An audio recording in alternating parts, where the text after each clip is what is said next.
Michael Figured, Conversations.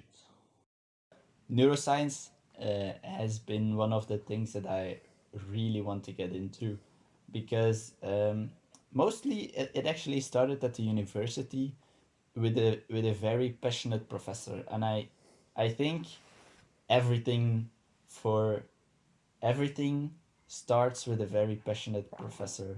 Yeah, I was going to say the same. Like, a very passionate professor can do so much for your life, for the rest of your life. Actually, Indeed. they can have such a big influence. Sometimes they totally miss the opportunity, but you always remember that one professor that was so good, and that you have so many lessons from. Not even literally what they taught you, but also like the way, I mean, to behave or go around a problem or how to solve things. And yeah, I Yeah, mean, I'm going to give him a little shout out. It's Professor Dr. Patrick Vinke at the University of Ghent, who educated on consumer behavior and evolutionary psychology. And it's really during those classes of evolutionary psychology and learning how the brain works and learning about neuroscience that I really thought like this is so interesting, like super super super interesting.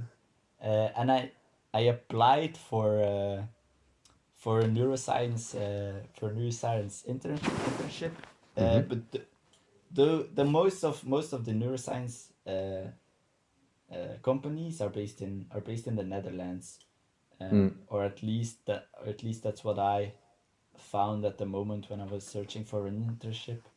And I said like, yeah, I really want to do an internship with you guys, but everybody declined because I didn't have the right education. They were looking for people who actually studied neuroscience.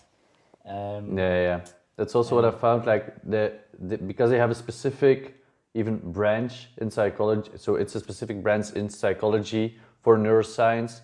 And I guess if you study communication science, and then it's probably just a smaller part of the neuroscientific things that you could learn, instead of the things that you would learn if you studied psychology and then majored in neuroscience, for example. So yeah, so that's still something I would like to get into, but I have a feeling that with what I've currently studied, that I'm not gonna get into it. Like, I think I really need an extra master's degree or an extra bachelor's degree in neuroscience to be able to get into that world. And that it sucks because I think we could learn most of the things on the job. And yeah. I guess you and I were really eager persons to learn something. And that's something that is a little underestimated sometimes, I guess. So yeah, indeed. So I think